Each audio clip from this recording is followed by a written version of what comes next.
All right, coming up next is Abigail Donnelly, and Abigail is going to give a presentation on integration and collaboration within a specials schedule rotation. I Yeah. was a elementary school librarian for several years before I moved up to secondary, and I can tell you it's a trip, to say the least. The scheduling is really hair raising. So, you can Yeah. definitely give us some tips on how we can handle this a little better, So I'm going to make you the host and you can take it away. Okay. Alrighty. Share my background screen. We see it. Okay. All right. Excellent. I think you see all my tabs too. Is that correct? No, you're okay. You're fine. Oh, Oh, wait, wonderful. at the Okay. top. Yeah, I can see your tabs, Yeah. but Um, you're okay. that's fine. Yep. If anything, it's just a reminder. So I think everybody that wants to be here is here, but just in case, I'm gonna send those. I've got a couple links that I'm gonna add for everybody. The first one being, if you haven't used Poll Everywhere, I use this. Oops, sorry. Just kidding. Oh, I have the link right here. I'm going to go into the chat. That's what I was looking for, is the chat bar. If you haven't used Poll Everywhere, it's a really quick and helpful tool for just kind of setting the pace for presentations, classrooms, or whatever kind of activity that you're doing, just to kind of get to know your audience a little better. In this case, I just have 3 little questions there that will help guide me along the way, just to make sure, like I know sometimes reading that, you can absolutely put your questions in the chat box, and this just kind of gives me an idea of like who's in the presentation and kind of how to revamp it for me in the future as well. So it's on the presentation right here. It's tinyurl.com boss lib survey. I'm going to type that here as well for you in the chat box. And then there's also at the very bottom a tiny URL for this presentation. And Casey, I know that you asked us to submit all of these links on the shared website that you have, so I will absolutely add that after this presentation today, so everyone has access to it. Okay.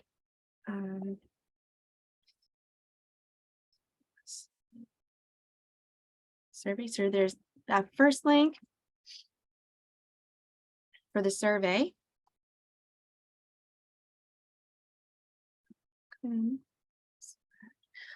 And just a little bit about myself.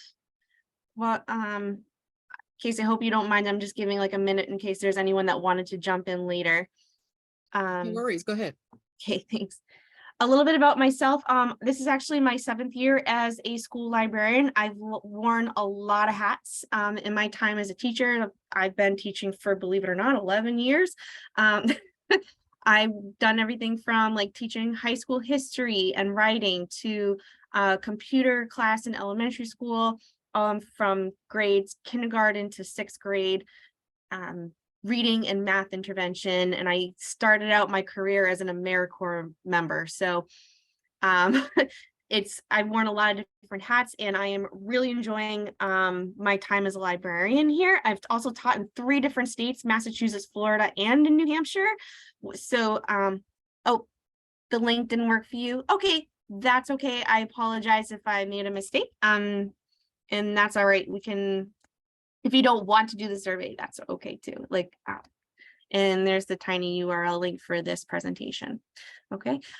So in my time as a librarian, I have experienced a lot of different UA schedules, and I've also have had a lot of different unique opportunities to collaborate with teachers. So my goal today is to inspire you, because I know that this concept of collaborating is not new, but my hope is that sharing my experiences and hearing maybe some about yours, that will leave with renewed spirit, ideas that we can share with our coworkers, and hopefully have the courage to take some risks. Okay, so the first thing that I wanted to share with you, let me just change this. This should look familiar to all of you. Yes, you recognize this? This is the UA schedule, right? It's always like this crazy little map. We're trying to figure out where we're going and what we're doing. So are some problems that we face, and you could probably relate to this, is that we have 30 to 15-minute classes. The schedule is on a rotation, either like on a 1 through 5, 1 through 7, or an ABCD. Planning time is never the same as your teachers. Maybe it is for you, and that would be really awesome. Sometimes the admin is really on board, like, yes, collaborate, get together with the teachers, but then it's like, how do I do that? Right? So maybe we can relate to that.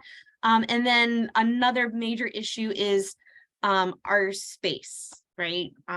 How do we fit all of these students into our space, have classes, have events, right? So that's always an issue. But in my experience, these factors are also kind of can work to your advantage. So I found this really great article by AASL Knowledge Quest. The citation for the link is at the bottom, and I just kind of highlighted these different ways of collaborating, because they really put it together very succinctly, that not one of these is better than another. Each one is they're just like different levels of sharing, and each one is a really great resource for the library. So there's sharing your information, whether it's digital or loading up your cart and going down the hallway. There's cooperating with teachers, where you're just kind of eavesdropping a little bit here and there with the students. Like, you hear about a project, you're like, oh, hey, let me connect with you. I heard that you're doing this project in your classroom, right? So those kind of conversations lead to maybe a coordinated lesson plan that has a more structured lesson to go with it. And then there's coordinating projects and lessons that are either co-taught together, or maybe you do one piece and then the teachers do another piece. So what does that look like? And then, what does that look like for the teachers and the students? And then there's full integration, where you are co-planning, co-teaching. The curriculum and the goals are aligned, whether it's you're following the ASL framework, or you're doing like a crosswalks with the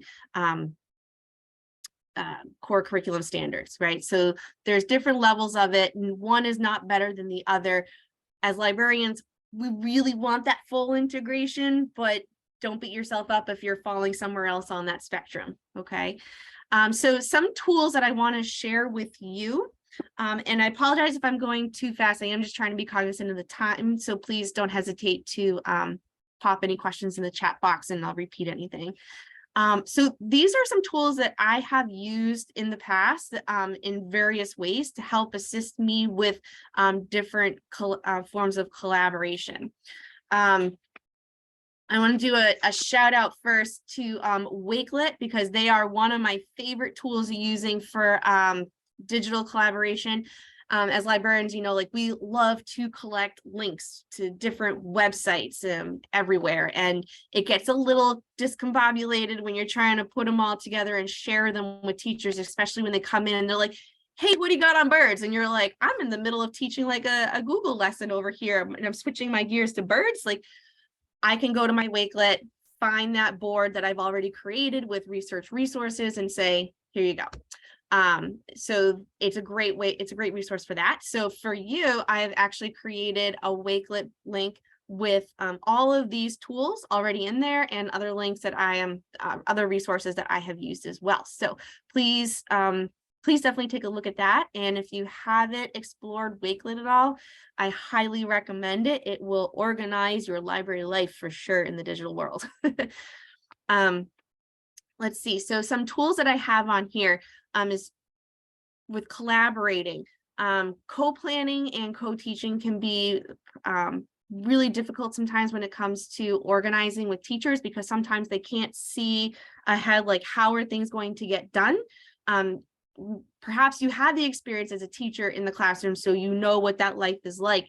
And here's a template that I use often with teachers, and it's more or less a guideline. I don't necessarily like fill in every single box with all the details, but it is a very useful tool in terms of teachers, and even if I'm working with teams, being able to see where are we going with this, what kind of materials we're gonna need. And then it also kind of holds them accountable too, so that doesn't all fall on me or their students. So I'll just scroll down a little bit. It basically includes all the important aspects of a lesson plan with just space for the librarian as well, so that the teachers can see, and that just kind of helps everything stay aligned. And sometimes I'll bring this to teacher meetings, like their team meetings, and maybe I'm only filling out the library part and kind of taking notes on what the teachers are doing, and then I'll just share this with them afterwards. Because the other struggle is I don't want to overwhelm them. Sometimes they see it as like, well, what do we have to do in addition to this lesson plan or project? And it's like, no, I'm actually taking things off your plate. So like, this is what I'm going to do, so you don't have to do it. And that actually helps them to see the big picture. So this is a great tool. Please go ahead and make a copy of this link. You can download it from here as well, and make edits to it as you'd like. I do have citations at the bottom because it is an adaptation from a resource that I pulled from a class that I took. All right, so I'm going to head back to my PowerPoint. Another one that I use is the curriculum co-planning map. So as a librarian, I obviously have my own lesson plans, my own curriculum map that I follow. Within the schedule, like as I know we were talking before about different planning times that we have, I have worked out different arrangements with admin to attend PLC meetings or team meetings, which in some cases has meant blocking out a specific time just for me so that I can attend those meetings, or I get like a sub, but it's not really a sub. Maybe like someone covers me for like half an hour, or maybe like 10 minutes of a class. So there's a little bit of like, wiggle room. So it's just kind of building that relationship with administration and the teachers to kind of figure out like, how can I be a part of these meetings at least once a month? And that helps me to fill out documents like this and kind of keep track of where teachers are going, make sure I have resources built together or put together ahead of time, and then maybe even brainstorm. So like if I know that the fourth grade or kindergarten is always doing this in April, I can start getting outside resources to connect and maybe build on the project, right? So this planning map helps. If I can't attend these meetings, it's, Google is great in that you can have shared collaborators. And in this case, I shared this document with teachers, which is why it's so, it's not completely filled out because they just went in and they filled out what they could. And then I printed it. And then sometimes I had conversations with teachers on the outside of class, or as they were dropping kids off, and I would pencil in kind of what was going on, when and where. So this was a collaborative planning map, shared document, but also like in my personal notes, keeping track of conversations that I've had with teachers. So this is a helpful tool to have. You can, again, you can absolutely make a copy of this. It's an edit to fit your own needs. Other tools, I didn't mean to switch yet. Other tools that I have done, I've used is Simply Book Me and Google Sheets, Google Forms, and then I'll come back around to Google Appointment Book with Me, because that's a new feature.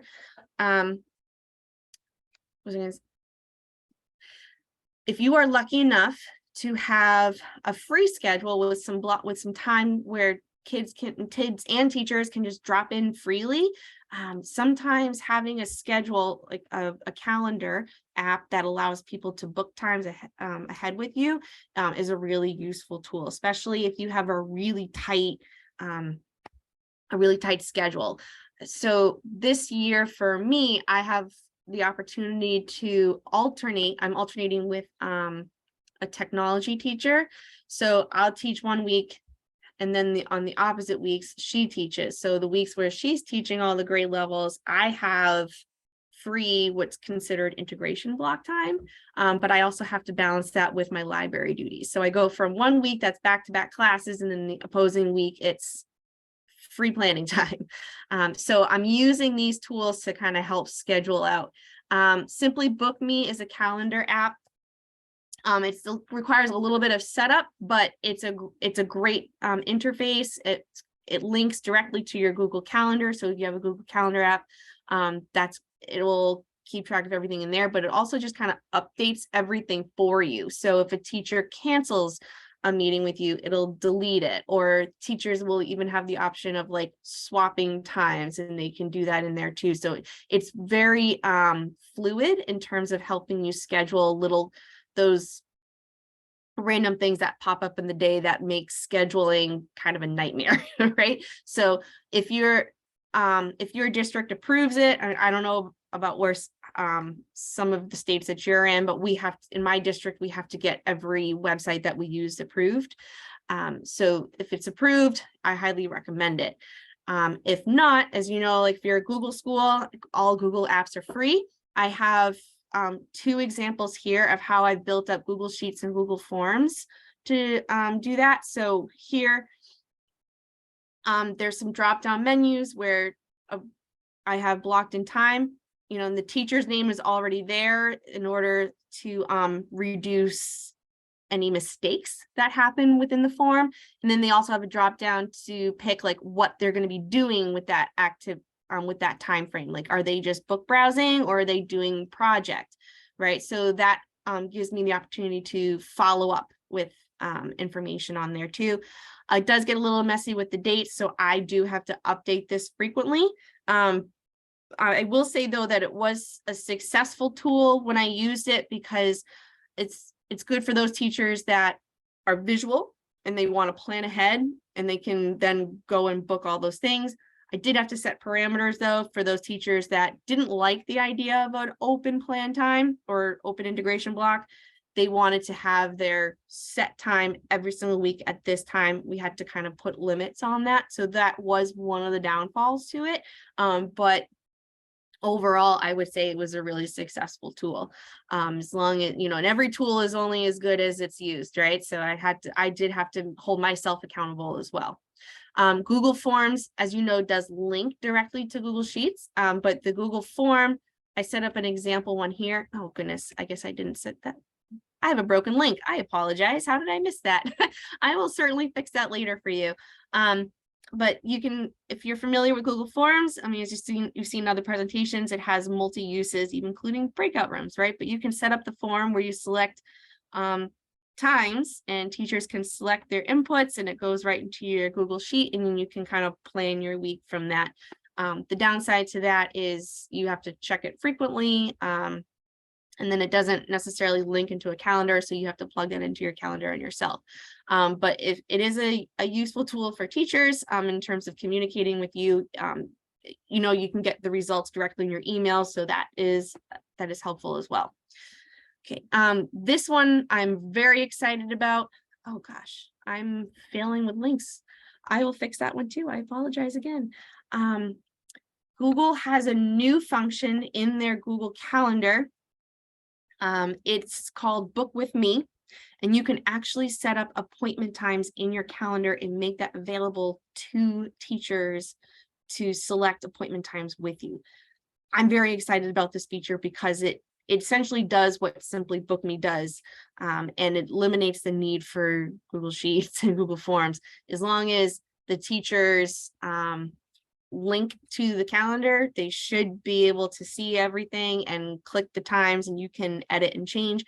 It's going to be experimental this year for me, but I'm fairly confident that it's going to be my new favorite tool. So definitely check that out. I have a link to a Google how-to in terms of like how to set it up and stuff.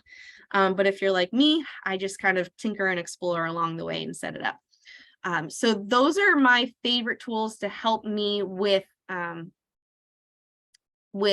co-planning, co-teaching, integration, and working with teachers. So the next thing that I want to do is I want to share with you a couple of examples of ways that I have actually collaborated with teachers.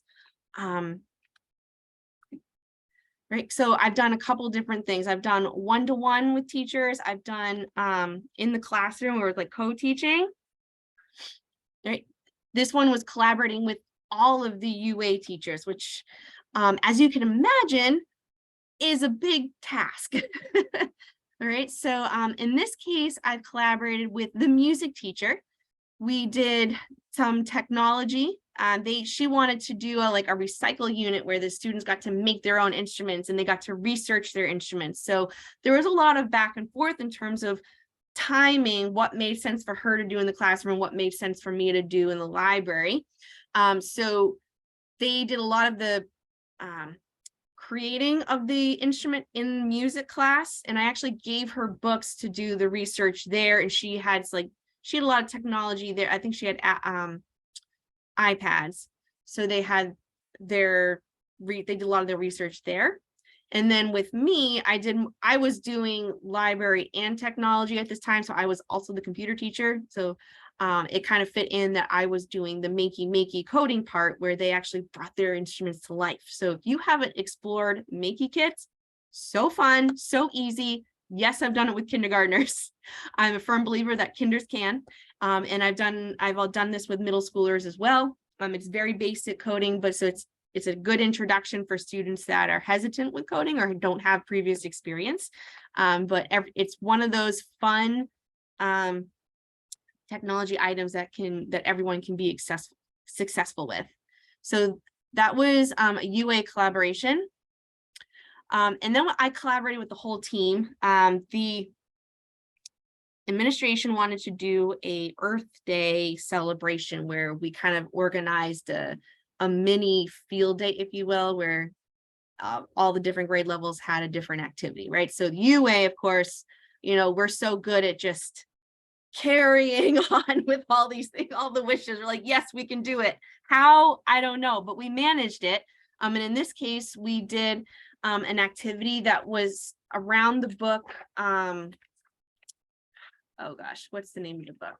You're all going to know it as soon as I say it. The Boy Who Harnessed the Wind. Yes.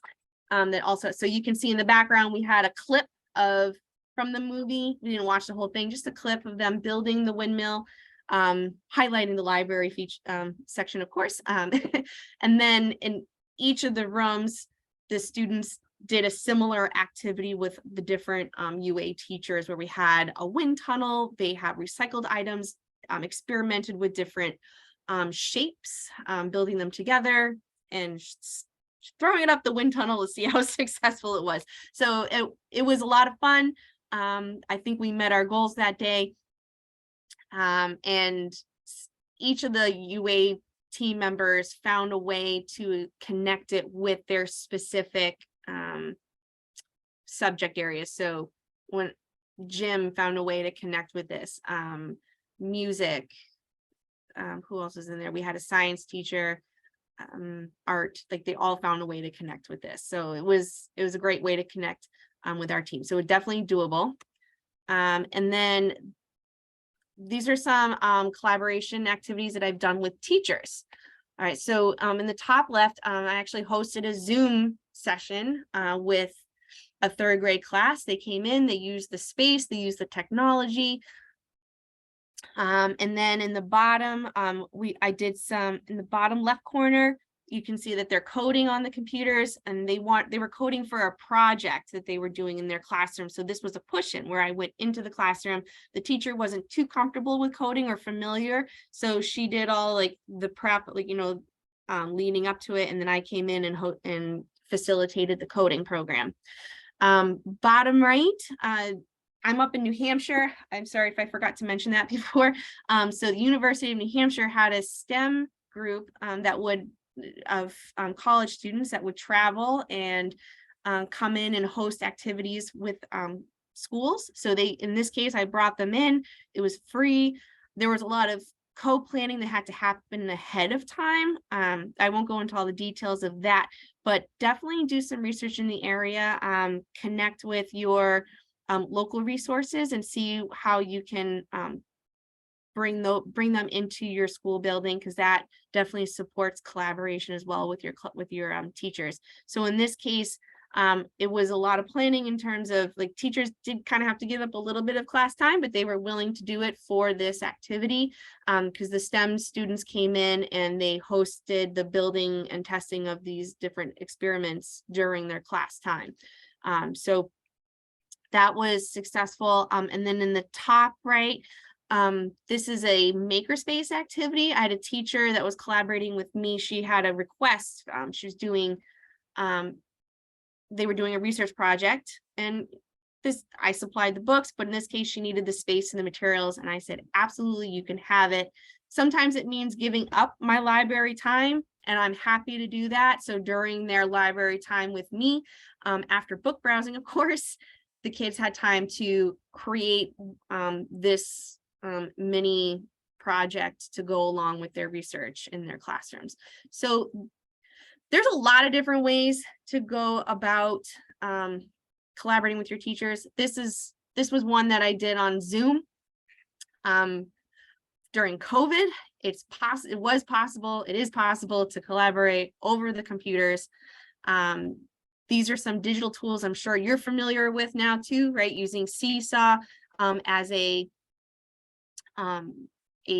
digital portfolio for collecting student work.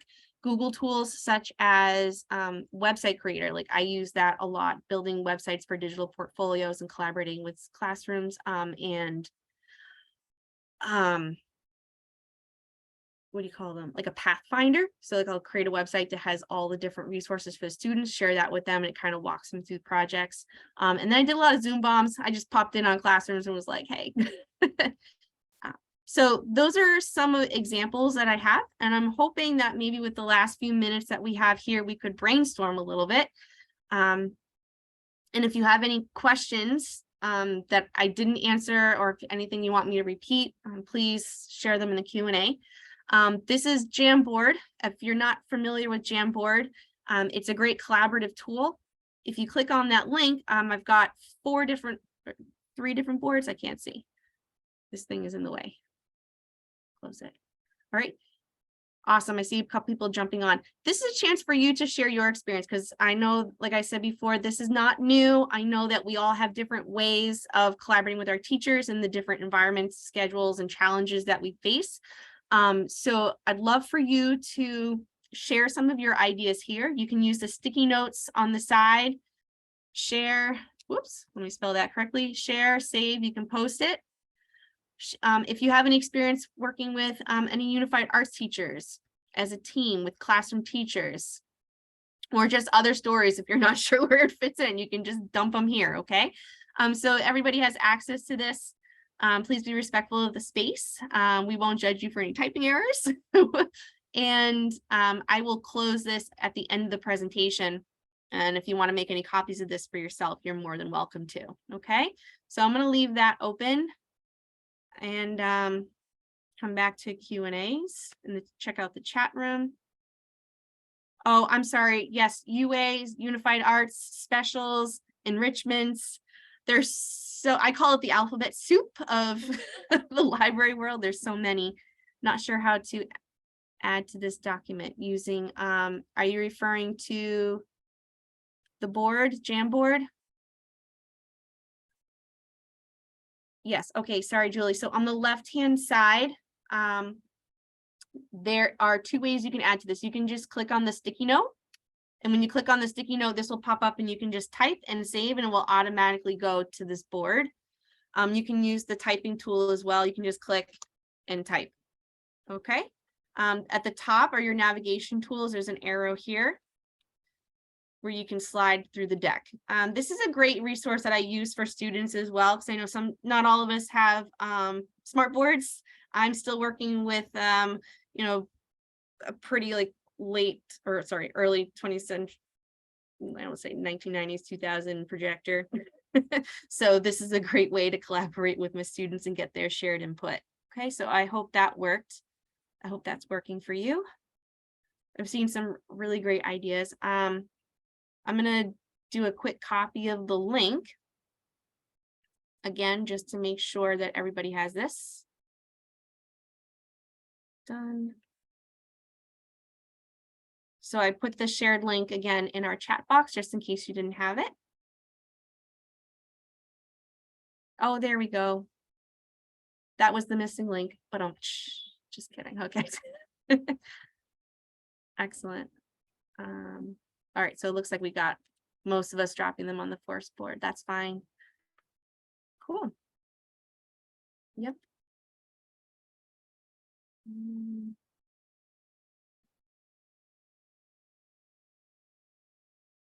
Okay, and again, the presentation link is going to be on Casey's site for the Boss Librarian PD for this week, because I know I have to go super fast. And I want to make sure you have access to those tools. Collaborating with PE teacher during read alouds. Yes, that's fun. If you've never done a read aloud during lunchtime, that's always a great way to connect with students. It's a lot of fun. And I don't mean like a lunch bunch. I mean, go to the cafeteria.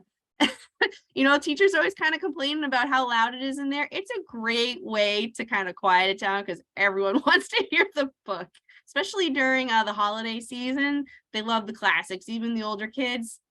Green eggs and ham sometimes is a favorite. Or the lunch lady from the Black Lagoon. You know, pull out the fun ones. Let's see. Computer, third grade students did research about an animal in library, including animals and habitat. Yep. So the other thing too that I want to get you to kind of stretch your brain on is the idea of how the library collaborates. I think a lot of teachers kind of peg us in the box of, well, library is for research only. And my favorite analogy for the library nowadays is we're a kitchen, right? When you go to the kitchen, what do we have there? You have all of your recipe books. Yes, that's great. Go to your recipe book, get what you need. But now how do you make that? Right? And then you have all your supplies in your kitchen to make, create, and then share, right? Because that's the best part about cooking, right? At the end is like, let's try it. Let's see if it actually works, right? So that's how I explain the library integration with the teachers, because sometimes they're like, you only do research, you just do books and computers. And I'm like, no, we're going to do it all. It's going to be great. You have to kind of embrace the chaos a little bit. I call it creative chaos, and it's fun. Well, Abby, thank you very much. This was very interesting. And it just puts you in the mindset of how you can just do things a little better or just more efficiently. So thank you for sharing your tools. And again, Abby's materials will be on that one pager. And Abby, how can people find you on social media? I am at Teach Donnelly on a variety of different platforms. I'll come back to my my opening present slide show real quick. Oops. Come on. I probably could just typed in number 1. Slide 1. I have, come on. There we go. Sorry. I still have Twitter up there. I forgot to update that. It's switched to X. Are we calling it X now? Yeah. So Teach Donnelly on that, and then Instagram. You please feel free to contact me at my school email address. I have that provided there. I've connected with a lot of librarians around the country. And then I have my my blog. It's called rethinklibrary.wordpress.com. I apologize, it's a little bit, I don't want to say, I just haven't updated anything recently. I haven't added any new content. I'm a new mom, and it's been a little bit slow moving for me. Well, congratulations. And I understand you're very, very busy right now. So thank you again. And I want to say to everyone,